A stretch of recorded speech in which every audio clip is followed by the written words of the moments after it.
Hello and welcome to this week's episode of That Real Estate Tech Guy. I'm your host, Jordan Samuel Fleming, chairman of Smartphone. And this week's episode is a cracker. I always say that, but it's true.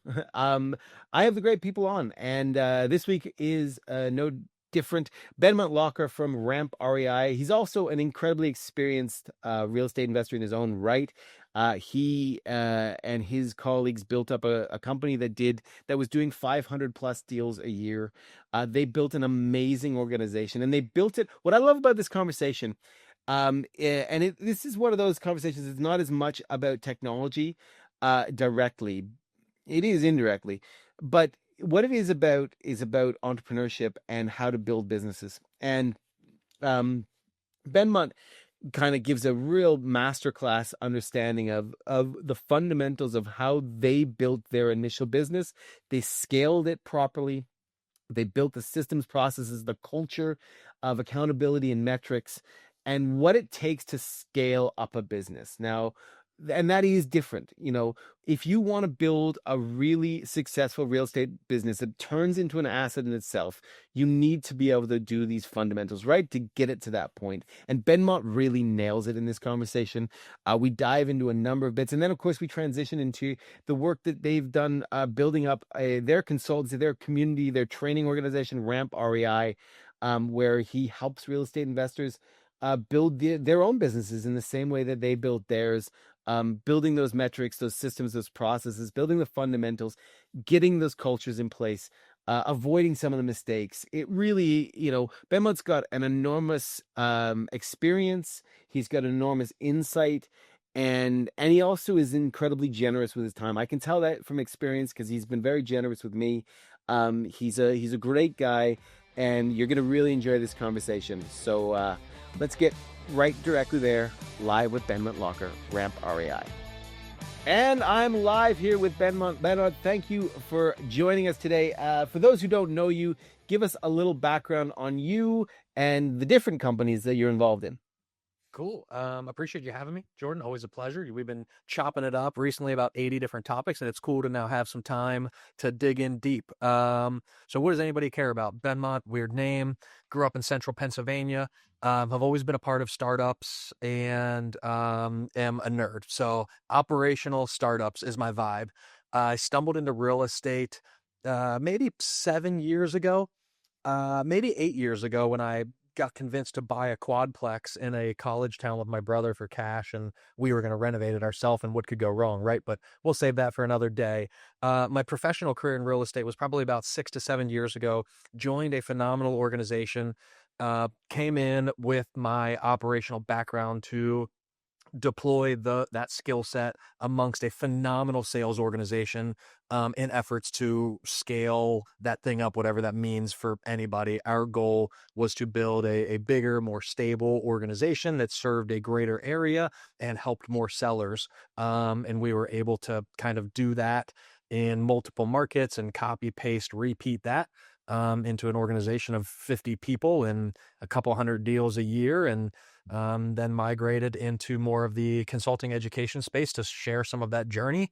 So somewhere between doing a bunch of deals, we stay very relevant and still do that today, and then try to share that with our community of best practices and try to prevent the brain space waste of everything we went through over 7 years of doing it. Well, and that, I think you start out of the gate with a really important part, which is the scale element of the business. And any idiot can start a business. It's not hard. But scaling one is hard. Like scaling one is where, in my view, is where the real skill is. When you can scale a business to a certain level and have it function. You said about 50 people, we're at 65, 63 people. Like that level of scale is, I think, the hardest thing you can do in business, almost, because once you get to hundreds of people, I'm guessing, like, at some point it just it becomes a thing, right? And if you're running Microsoft, it's like, well, how much can you go wrong? The guy today. right. But I think that scaling bit where you're really trying to build something, that's where the magic is and where the heart is, and that's where fundamentals, to me, come into play. And so if we can dive into kind of your understanding experience of scaling up like that, what were some of the, you had a very operational mindset, you had a real operational background and understanding. What are sort of some of the key things that you, from an operational process point of view, bring to the table and noticed are hugely important when you're scaling to that level? Yeah, that's a great question, man. And I think the key components that stand out to me were taking like a visionary and a CEO that got to that point obviously has a valuable skill set, right? Like they're generally good with people and velocity, momentum, like can make a bunch of money and do the things, which is a very important piece of that equation. But it is just a piece that sometimes the only thing that stands in the way is ego to preserve running an organization like that for forever, right? In the most kind way. And not that anybody on my team is or isn't, but there's a leadership transformation that has to occur for you to want to go on that journey, because there is no way to brute force and use solely intuition to build a bigger organization. Scale is like a buzzword that I generally hate because I don't know, man, maybe you scale to 2 people and you have the best lifestyle business ever, or right, maybe you scale to enterprise level and there's a million people involved. But I think being clear on what you want your journey to look like, one is key. And then two is switching from that intuition, small business, velocity kind of thing, and not suppressing that, but converting it into an operational aspect. Like, how do you take wisdom and intuition from somebody who got you to where you are and then create that on a repeatable platform?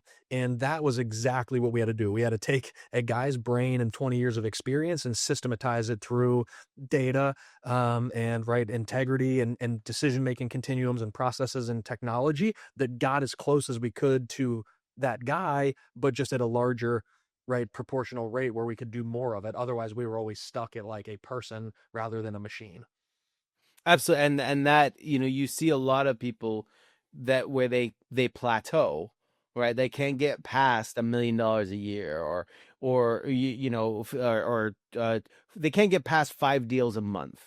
For some reason, there's a plateau of we hit that level and everything kind of breaks when we try and go back, and then we fall back. And there's that, so, and I think technology, processes, operational elements are the key Yes. to breaking through that, because if you get to 1 million, chances are you've got an idea or you've got a way, but you just can't bring that in. So when you look at the um like, let's dive into technology. I mean, technology to me is a key part of that scaling process and that ability. What were kind of elements of the technology journey for when you were pushing up to that level? Yeah, I mean, it started with an enterprise level CRM. So, right, getting out of nothing wrong with Google Sheets, and there's a season and a reason for all of those things, but having everything you need at your fingertips to objectively get data. And data tells a story, and sometimes it can manipulate or tell the wrong story, but like having every variable, metric, and attribute you want to at least have conversations about was imperative. So, housing that was consolidating a lot of different platforms into one. We, in this specific instance, right, we went down the Salesforce path, and we pushed everything into there. I'm talking like, right, project management software to finance to marketing stuff, and we got everybody in one cohesive platform that shortened feedback loops. It gave us better data integrity, and it reduced a bunch of dues and subscriptions that show up on your P&L that drive you nuts, at least to one place. Then we all spoke the same language, right? Like we had this thing that you couldn't ignore. So when I had a rambunctious CEO saying, now we're going to do this and this and this, I was like, bro, like you're working really hard on where we made 2% of our revenue last year. Like it kind of saying like, let's go over here. And again, then you just make decisions of what to do with that data. So it changed the trajectory of our conversations. And ultimately what we found is take that data and then that enthusiasm from whoever's leading an organization or driving forward and apply that to areas where you can do more of it. Because sometimes, as you said, you get to $1 million and high five to everybody who can make $1 million a year, $1 million in revenue. That's amazing. But like you probably did it the hardest way possible. And then sometimes our like belief system is like, we need to do things the hardest way possible to do it. And that's not the case. like the best thing is to take all of the things that worked and were good and then like write them down, right? AKA systems, processes, documentation of like the things where we made a lot of money and were easy and enjoyable. Then go do more of those. Like that was starting to scale to me. I think that's a really good point. And I think there's two things that makes me think of. Number one, to your point of kind of what gets you, that the heart element. Like, no, nobody, regardless of how big you've scaled your business, you built your business, we all got into this for reasons that have nothing to do with business or money usually. Like sometimes, okay, all you want is money and that's fine, but very rarely. When you build a business and you employ people, that otherwise you wouldn't be employing people. You wouldn't be scaling that many people. So one of the things I think is being able to keep the core essence of who you are and what you want as an organization, but scale that up. And that's a really hard, I think that's a really hard mental barrier for the leadership, particularly if you got a CEO that's sort of driven to this point. To your point around ego and all of that, there is I think sometimes it's the top people who stay in the way of growth. They get in the way at a level. They get to a point where they're now a problem and they either have to shift their mentality or you have to shift person. Mhm. Yeah, 100%, man. And I think the inverse of that can occur is if you suppress that person too much, they're like the heart of the organization. And then you end up with kind of like a skeleton, right? We've probably seen all the M&A plays where then it's like everybody hates the company because they suck the life out of it. So yeah, I think there's a balance to that, but I think it's really hard to make informed decisions outside of a very small organization where you can kind of look and see and feel everything at a higher volume. And I think ultimately that is both a challenge, but then also the tipping point for people to get into growth mode. Now you mentioned that you went into Salesforce, you sort of you went deep and all into there. What was having a system like that? What were the visibility points that you didn't have before? What was so important about having that in one place? Like, why was that so critical once you started to move upwards in trajectory? Again, the probably two key components, and one is personally for me. I am like a relationships friendly guy, that has very high expectations. So accountability for me is a challenge if I don't have data. So like I will sometimes favor to preserve a relationship, but if I have the data, I can be friendly with you. I'm not going to curse and yell at you. I'm just like, dude, we already said we needed to do the job. And then like, here's actually what's happening. So that created autonomy for me to have very challenging conversations and really like redefine what leadership looked like. Cause we led to the metrics, which essentially were the commitments we already made and the required results to get to profit. So there was no surprise. So hard conversations, attrition, right? Like all of the things that sometimes are tough for certain personality types or certain leadership styles became very manageable for me. And that was just using data to do such. And then the other piece of that was just replicating faster what we were able to do. So when we said scale, we incurred some cost, right? It's like the rubber band pullback of infrastructure and additional people and all of the things. So I quickly had to find what that data was telling me to be able to go do more of it. So one, I could lead the team better, and then two, I could lead the strategy better with that. So those were like the macro oversights of what that allowed us to quickly do. I think I think that's a great point about leading with metrics. On you can get away with a lot of crap. It's there are two times you can get away with a lot of crap. I think one, when you're very small and everyone's kind of friends, you let people slide. When you don't have metrics, you let people slide. I like this person. I've known this person since high school, whatever it is, right? The second is if you don't have metrics and you're scaling, people hide. Oh, well, I did all this, but it just didn't, or the leads weren't very good, or well, like all these sorts of things.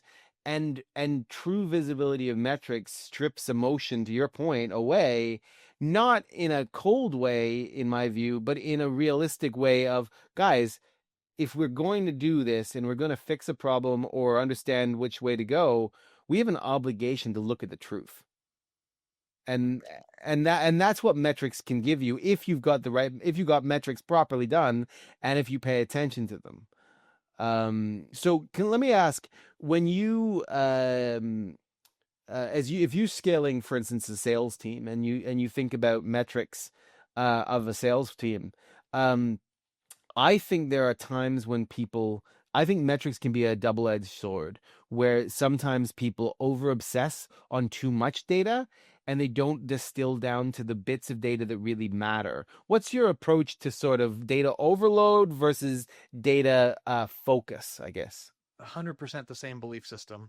Our rule in our organization was always never measure anything that you're not going to do something about. If you measure it, it has to be hyper accurate. And when it was new to us, right, to like being obsessed with this process, like our CEO at the time, he was great at just poking holes in it.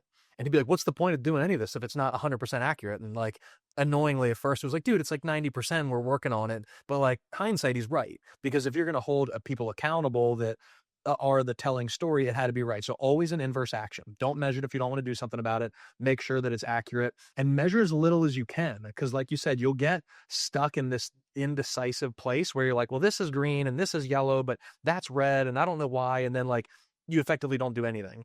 So we boiled down to generally 6 core metrics inside of our organization to look at. And it was very simple, because if one of the 6 was underperforming, then there were underlying metrics that we would dig into, and then you would find 3 more. And then one of those 3 would be telling to something. And we kind of call them nested metrics, where none were outliers. So like you wouldn't find one that wasn't connected to anything. And you're like, well, how do you get there? How do you work on it? It was always like the double click method of getting there. So we could see it at a very high level view. And if everything was good, it was like, cool, great job, everybody. If not, we would zoom into the department level. If not, we would zoom into the person level. And we always had that ability to have that decision-making continuum, to isolate and then decisively just take action quickly. We didn't care. Like we say, we always wanted a throat to choke or a finger to point. Like all I want to know is what's broken. Is it a person, a strategy, a process, so I can quickly help train them or fix it. So we always wanted to only measure things we were willing to do something about. Now, I'm sorry to interrupt this amazing conversation, but I wanted to make sure you knew that Smartphone, the only phone system built for real estate investors, connects to the best-in-class real estate investing CRMs. And because, as it's my show and I am co-founder and chairman of Smartphone, I got some great deals for you. Click the link and take advantage of 5,000 minutes free calling with Smartphone, the only phone system built for real estate investors. Click and call. Close more leads. Back to the show. I think that's so important. And to your point, like I was CEO of Smartphone for 8 years, and I'm now the chairman. I moved out of the executive day to day. When I was CEO, and now to be fair, at the board level, there are only 4 metrics I look at really on a daily basis. Well, the daily is a bit too, daily doesn't really help, but monthly basis. There are only 4 metrics that I really care about, because they're the indicators of whether there's a problem in a specific area, to your point exactly. And if everything's sort of green and the graphs are in the right way, then I know, roughly speaking, things are all right, and I don't really have to worry too much. If one of them isn't okay, that's when you can dive in and say, okay, well, this is off. Why? And what's going on? But I think I only focused on 4 for a reason, because it's like, okay, you could say 8's really important, but then it becomes like, yeah, it becomes a hindrance rather than a help. And I think we've probably both seen people who have fixated on minutia instead of moving forward. Yeah. And sometimes we're like our own arson, where we're always fighting fires and working on stuff. Like there's always the improvements, right? Constant improvement means that we aren't doing as great as we think we can be doing, and we continue to do that. But 100%. And I think sometimes even in small businesses, the meeting cadences are telling. So like, right, you're a board member. So like, look at board metrics. If you're going to show up every morning and look at board member style metrics, you're going to drive yourself nuts. And then it's like, you don't want to be turning that many dials at once. So I think it's always imperative to discern and educate yourself on what they are, right? If you only measure net profit and you're disappointed, like, take a hike upstream and find something new to look at, right? Like, find a controllable that you can have control over. So I think there's a time and a place for each of those metrics, but yeah, I think you can overdo it. I would rather somebody have less and have them be accurate and them understand them. I think that's way more beneficial for, generally any small to mid-size organization.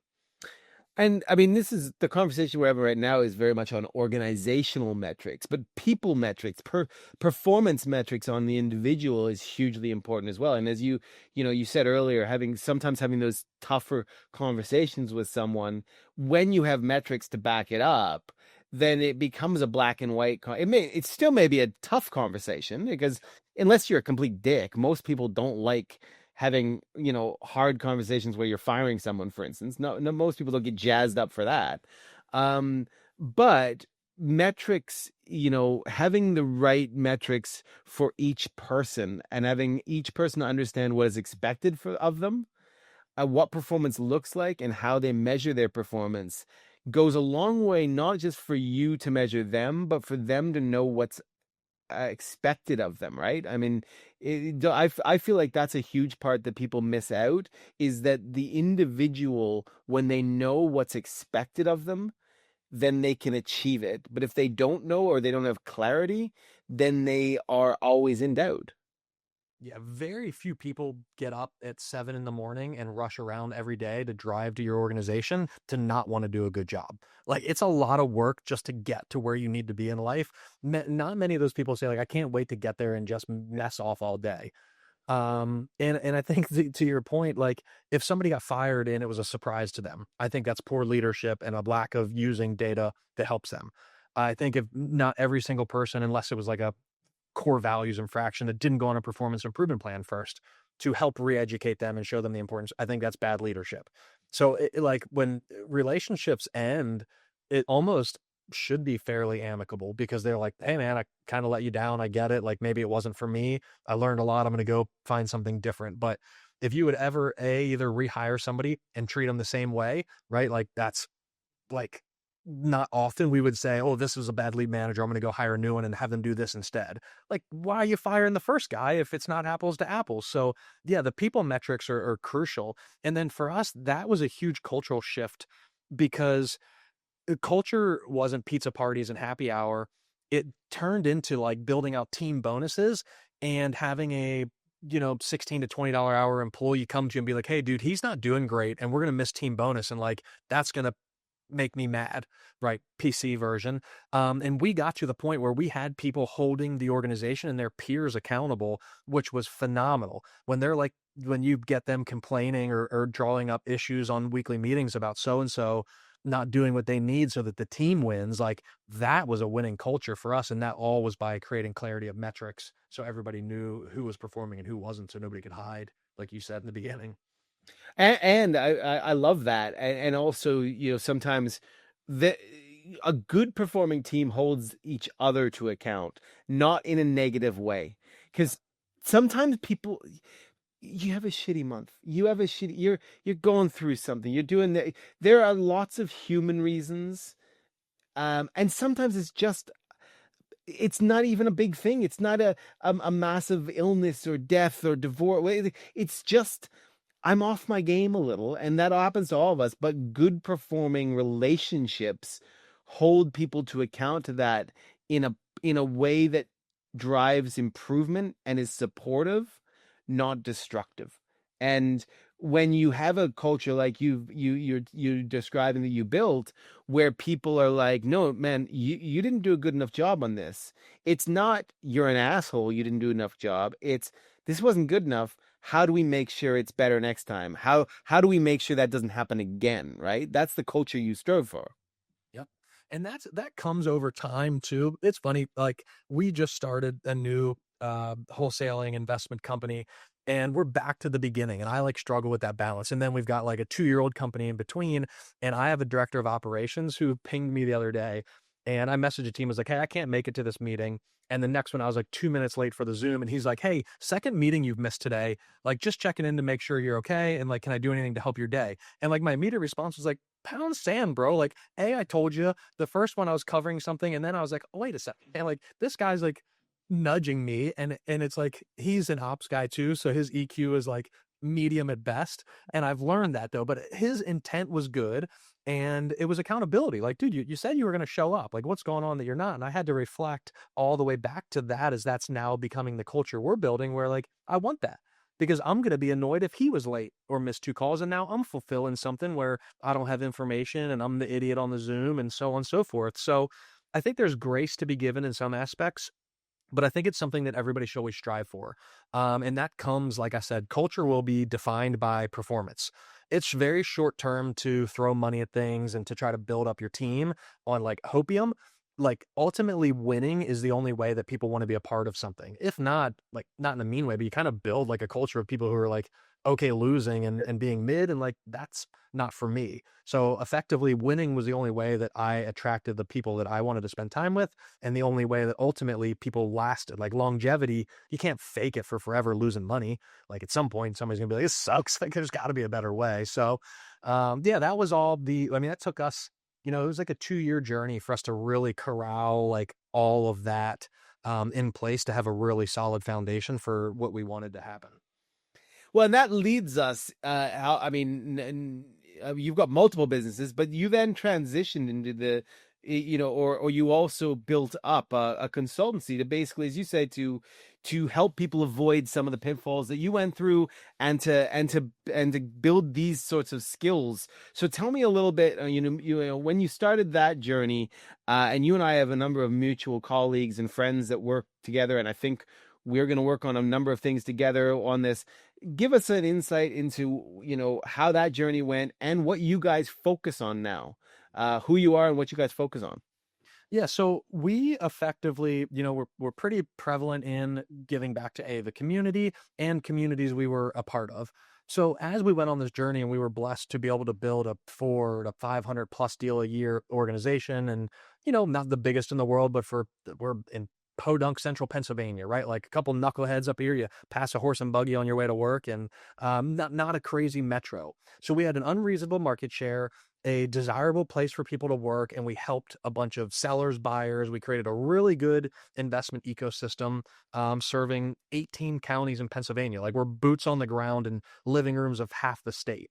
So as we went through that journey, and then we copy pasted and repeated that into new organizations and new territories, we were like, hey, this works. And we built a sales training organization because sales skills were the most important thing for our progress. It was actually operationalizing sales was the longevity. You weren't the outlier to like the reckless entrepreneur or the guy that made you a bunch of money. So we were like, hey, cool, right? The whole CRM and metric thing worked for people. Then we were like, hey, cool, our sales process now can be the constant and make this data consistent that's in the CRM. So it was like, awesome. Like that's going to be the ticket to creating repeatability. And then we can be as big as we want. So I'm really focus on new like 0 to 80% projects. And what I learned though is not everybody's built for that. So, right, I would do these things inside of our ecosystem and like people's heads would fall off and they'd be like, this guy's over here doing something new again. And like, we have no idea what's going on and all of this stuff. So like I detached myself from our day-to-day organization, formalized and worked really hard for like a year on really building out what our sales process was and how we did that. And we called that company RAMP. And we built this training platform to scale our internal operations, and we became a vendor for ourselves. And then like shortly after, right, like we went to a mastermind event and everybody was like, well, can we just get in that too? And like unintentionally, we left there and we had 20 clients that we didn't know we were going to kind of build a forward-facing organization, but we got really great feedback and we like brought in some friends and family style business. And then all of a sudden we have over 450 people inside of that community now and serve investors, internationally and all over that are in real estate. And our sole goal is to build an operationalized sales machine. So regardless of what you pour in the top of it, it's like it is going to convert it. The metrics are going to be good. The process, the culture, the language, all of that becomes a very controllable piece And then now we just share that. We share that in group formats. We share in one-on-one. We come to people and do 2-day on-site office visits. We host events. We've got a group of people flying into the Tampa area tomorrow. So it's just all kinds of different offerings that we have now, sharing that 5-year journey of us building out a sales process that converts real estate deals really well. I'm super excited because knowing your success, knowing your approach to things, because the approach matters the most to me. I'm really excited to bring you into the smartphone community and bring some value to them, because I know we've got 2,500 plus real estate investors and companies that use us on a daily basis, and most of them have aspirations to scale, but scaling, this is where you guys offer sort of a cheat code of all the mistakes you don't have to make, and the experience to be able to give people sometimes the confidence to take the leap on some of these things, where if you've never done it before, like I'd never scaled a business as large as smartphone. Yeah. um I probably made more mistakes in it. Like, I don't even know, like, I can't count how many mistakes I made, but it was, I now sitting here, if I had to do it all over again, I know some signposts that I could have gone, oh, no, no, no. Like, this is an important one not to miss, or this is an important one. And I think that's what's great about that, your approach is like, we know how this works and we can bring value to organizations. So now you're obviously based. Well, you have people flying into Tampa. So, are you kind of set up to help people all over at this point? Yeah, I mean, the continental states thus far. We've got some Canadian clients, and the people inside of our community. We're in a ton of different countries, and support and help train virtual teams. VA style teams, but Latin America, the Philippines, Egypt, all of those places that most investors are using. We've got a very large community base there, so we'll serve anyone and everywhere, and anybody domestic. And maybe if you get your credit card out for travel, I'll take a nice trip overseas somewhere. But no, we're pretty nimble. The team loves the traveling and having that hands-on impact. We're very pragmatic, and not that it's bad in any way, but like we're not the guru-esque, like I didn't learn this in prison and transformed it outside of. I think those stories are great, but it's just like we're boring people that use data, have a proven sales process. And I think sometimes when people are seeking mentorship, coaches, insight, a sphere of influence, it doesn't come from a place that emulates what they want to do. Like it's not about being me or anybody on our team. It's like, if anything else, like these knuckleheads have done, almost 5,000 transactions by the end of this year, right? Like have lasted 20 years through the cycles. If you want a big team, cool. If you want a little bit small, whatever your aspiration is, like pick somebody that can guide you, because there's a lot of ways to do things. But I think sometimes people seek blind influence that isn't verified and credible. Like it's one thing to do a couple deals and then you write a coach and teach people things, but it's like I want to see the receipts. And I'm the same way with vendors, right? Like I want to see a guy whose soft phone is like, yeah, show me the 2,500 people that are using it, that it doesn't have a bunch of bugs and isn't a no code AI tool that's spun off. So I think the important thing about our organization is integrity is like critical for us. Two of our other companies have the word integrity in the name, and it's just a really personal piece for us, is to like give a very authentic place for people to trust. And again, that's not from an egotistical place. It's just like all we can do is share experiences of like currently what is working, because I do it at a high volume every day. And equally, I've lost a bunch of money, and I'll tell you what lost me money, and maybe you won't do that too. Well, I think that's a really great way of people approaching the mentorship in general, because I have had informal and formal mentors. I've been in business now for 20 years, on my own. And I have had informal or formal mentors the whole time. And it's not that, and I had them to your exact point. I think mentors aren't about making things easy, or like it's not about like I can get a mentor and suddenly I'm gonna do $5 million. Get that out of your head. Like whatever Instagram bullshit you're looking at, where I can buy this 9.99 course and I'm gonna have a Ferrari the next day.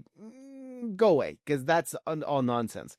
But a good mentor and a good structure like you're talking about is going to help you build a lasting scale, a lasting business that can become an asset for you. And it is not about sexy things usually. It's about like I have never yet found a business, and I'm in software now. Before I was in consulting, the fundamentals of business are the same. Like those fundamentals, if you're not looking at, even just running a business, if you're not looking at your cash flow and some of these things, if you're not looking at that, guess what? You are waiting to fail. Fundamentals of business are the same, and I think your approach is refreshing because it's not about glitz. It's about foundational stuff. Very pragmatic. And I think that's what people need. I think in a world of all of the technologies and information, and I can get right groceries delivered in 7 minutes, like we think that there's an easy fix. And unfortunately, yet there's not, right? Like the hard work to building a lasting business, if you look at anybody you aspire to be, the Musks of the world, the Bezoses, whoever you like, those are 20 to 30-year journeys. And sometimes I think people forego the reality of it. And then also, like you said, mentorship. Like I've lost money on deals, right? Market has gone south. I talked to somebody the other day who lost 6 figures on a flip. Like if a mentor could prevent you from losing money, that's a win.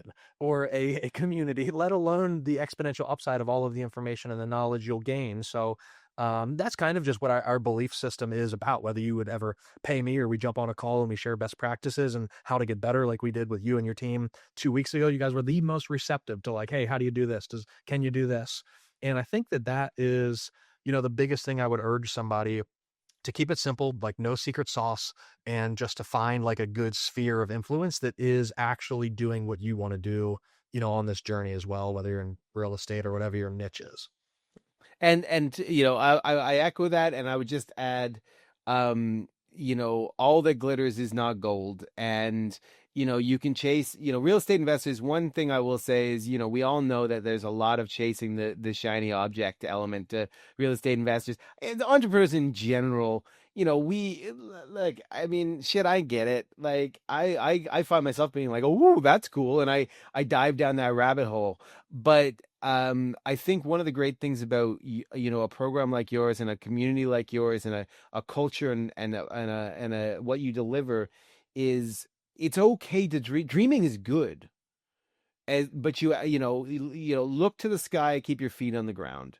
And if you do that, then you're going to be really able to build something of value. And that's not something you can get off an Instagram post and an $80 course that promises you a Lamborghini. Yeah, if you want motivated, man, go Google David Goggins running in the rain. Like he'll motivate you. If you want to know what to do today to get closer to deal flow tomorrow, like that's our vibe, right? How to get the most out of your money, right? What are the principles and what should I be measuring? What should I be working on to know that like, right, money is coming, that I'm building a pipeline, all of those things. You think kind of, sports analogy, right? Like, I don't know who Michael Phelps' swimming coach was, but like, he probably didn't love him every day when he made him just practice swimming. You know what I mean? And he wasn't like, hey, let's go hit some, fly balls out here and go do this. And it was like, no, he like just encouraged and kept him on the rails of the most important things. And after a period of time, like surprisingly, the guy, right, is one of the most accoladed people in history of sports. So it's like, it's not always fun, like you said. And sometimes you do need that motivational figure that will just get you going and wake you up in the morning and get out of bed. But discipline will supersede that every single day. Reality is the only lasting approach to it. And I think transparency and doing things the right way is ultimately the ultimate best way. You just made me think about a conversation I had with my eldest daughter the other day, because she, back in the day, I was a professional musician before I went into business, and she sort of started to do more music stuff, which I'm encouraging, obviously. But I think because of YouTube exists now, YouTube didn't exist when I was a kid, so we all kind of, you bought tapes. And then dating myself, you bought tapes, and then CDs and all that. But you sort of, everybody, when you were a musician back then, you grafted, you played shitty clubs, you played anything you could, you played and you played and you played and you honed and you honed and honed your skill. And the foundational things that we're talking about, that was your only way of success, is to build foundation.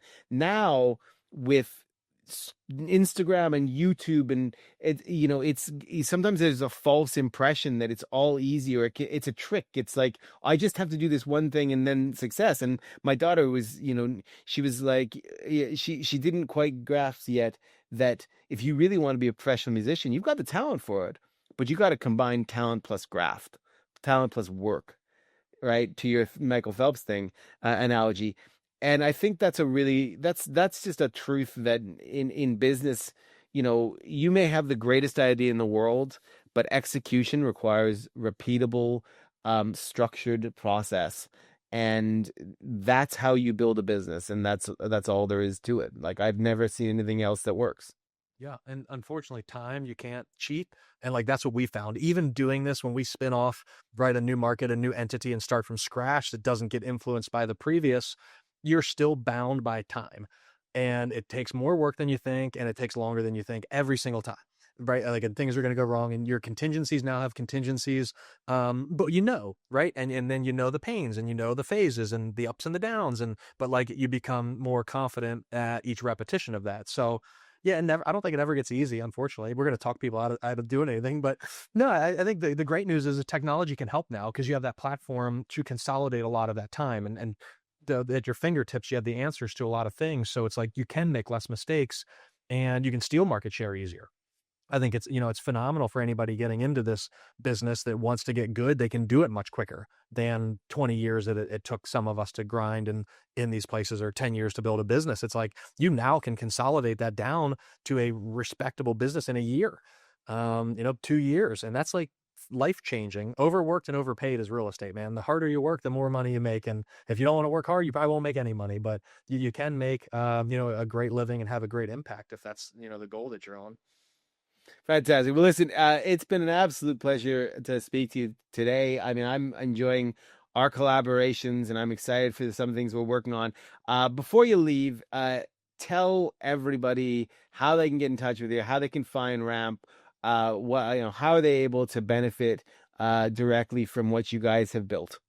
Yeah, man, I am world's worst salesman, and my name makes me very easy to find. So Facebook or social media is a great place to reach out. Like, if there's anybody lingering that says, hey man, what's the number one thing, or here's my problem, what should I do? I just love connecting with people. That helps me, give information that I've obtained back. So do that. Step one, if you do have a team, or you're looking for a place for your sales community, or to level up your sales skills, ramprei.com is a great place to just go check out what we do. We offer free trials. Come join a free call, like, do whatever is helpful for you. But that community we serve, like I said, in a group fashion, one-on-one fashion, come to you, all the way up to, we partner with people and help scale businesses, on their behalf. So wherever you're at in your journey, we would love to get involved if you think that, our skill set and team could be of impact to you guys. And we appreciate everything that you guys do. Avid users of the smartphone products every day, help us doing that through technology and data and everything that helps. So appreciate you having me today. Pleasure chatting it up with you. And I look forward to what you guys are doing in the near future. I think you're going to disrupt the space with some technology. Absolutely. Well, listen, thanks so much for coming on. For everybody listening, I will make sure to pop the RAMP REI website into the show notes. And then, as he says, his name's unique. I've never met another, be honest. So not hard to find him on Instagram, Facebook, etc. And I can tell you from experience, I only met Benmont earlier this year. We met at a kind of a conference, for want of a better word, and we chatted afterwards. We picked the ball up, very easy. Given the egos that often happen in this space of people who've been successful, I will say, there's no ego here, and super approachable. And I really appreciate that about you. And I encourage everyone to drop you a line, because I think you can add a tremendous amount of value. Thanks, my man. Likewise. That's why we're here together today. So we can help your listeners, or anybody out there, reach out to you or me or anybody, any way we can help. But appreciate it, Jordan. Thanks, man. Thanks for listening to another amazing episode of That Real Estate Tech Guy. Head over to thatrealestatetechguy.com to check out all episodes and get special discounts on tons of awesome real estate technology platforms.